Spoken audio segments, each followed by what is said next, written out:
vào một kia.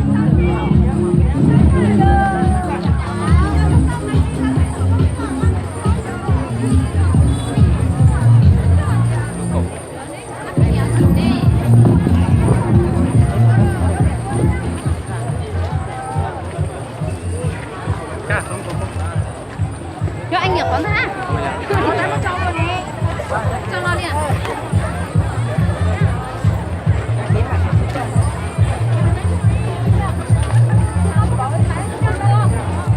Trong tàu.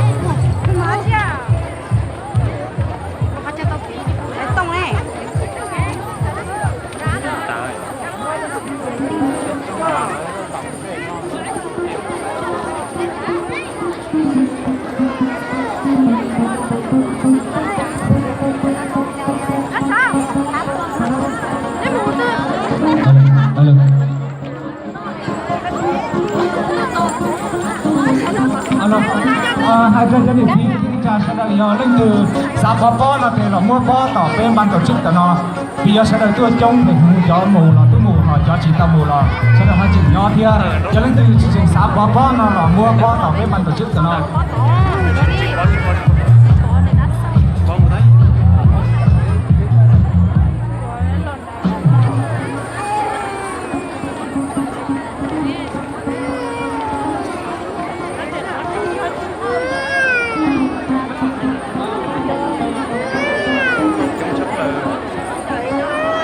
Vâng, thưa tất cả các đồng chí cán bộ phòng văn hóa chúng ta tập trung vào phần ban tổ chức để phân công như Buổi chiều nữa.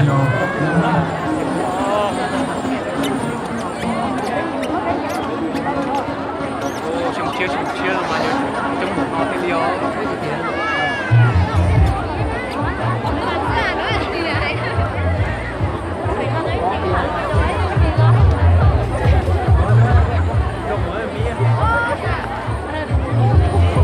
Vài biết biết hả lắm rồi trời bây giờ biết thật thiếu lúc cũng ngay cho nữa nó biết tự đâu đi ôi giờ bây giờ biết chìa khóa chìa khổn nhanh chìa khổn ra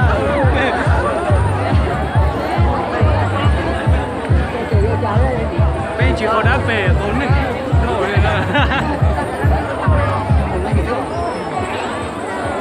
Trên đứng mặt phải con sáu cả. làm rồi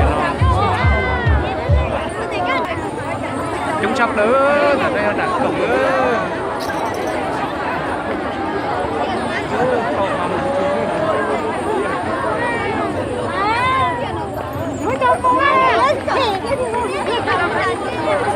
chế thì hả để chị nhà con chế chỗ từ kia nhớ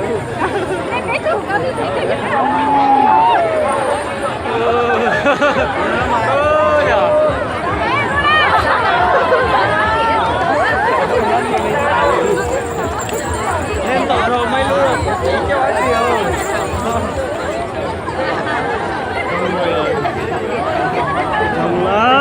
không giống lên nhau, ưu tiên cho người già và ưu tiên cho trẻ con. Thì nó nói gì mà cho nhiều vô thì cho nhiều mà hồ là lấy cái chung lúc này đó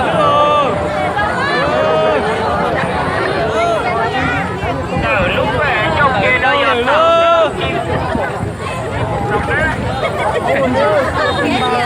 tôi nạp có thể thấy là nó còn phát này đó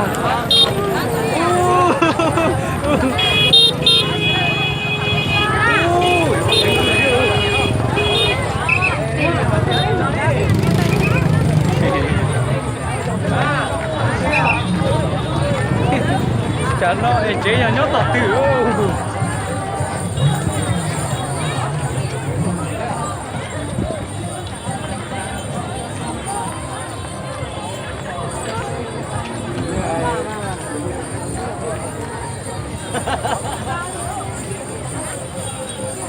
sếp cứ từ từ bình tĩnh bây giờ sẽ có ngày được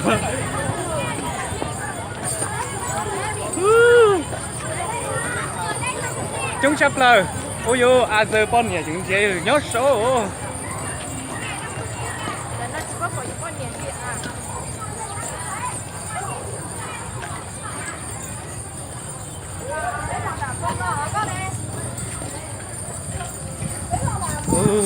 ở đây cơ kia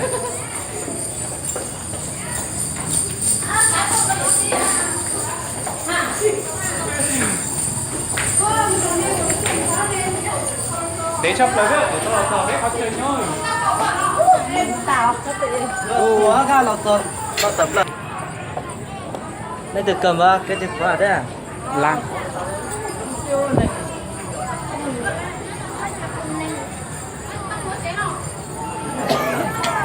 À có nhà bếp năm một tiền. Thì nó mà chia có đáp bèo, có nành dưa. Mày tính tiêu trả ra. Chỉ phải khó kế sai đi rồi chứ.